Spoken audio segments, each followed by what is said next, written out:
हा कागदी कप म्हणून याच्यामध्ये आपण चहा पितो. या कागदी कपाच्या आतून प्लास्टिकची एक लेअर असते.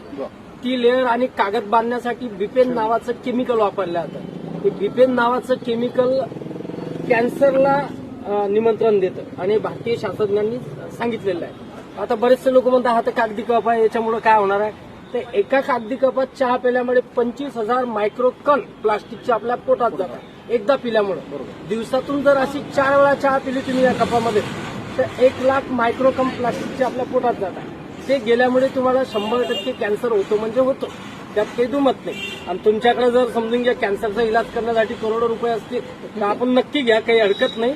हा कप जर फाडून पाहिला तुम्हाला प्लास्टिक दिसणार नाही, पण हा कप जर तुम्ही असं पाण्यामध्ये भिजवला आणि याला थोडंसं असं स्कर्प केलं तर बघा मी तुमच्या समोर दाखवतो तुम्हाला. आणि हे जे प्लास्टिक आहे हे वितळतं आणि वितळल्याच्या नंतर चहाच्या वरती एक थर येतो.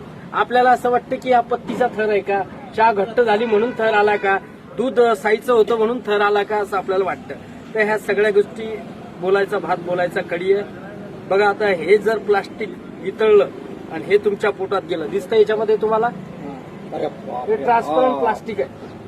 हे गरम पाणी किंवा गरम कोणताही पदार्थ टाकला की ते ताबडतोब वितळतं आणि वितळल्यामुळे ते तुमच्या पोटात जातं. जर तुम्हाला मरायचं असेल कॅन्सरचं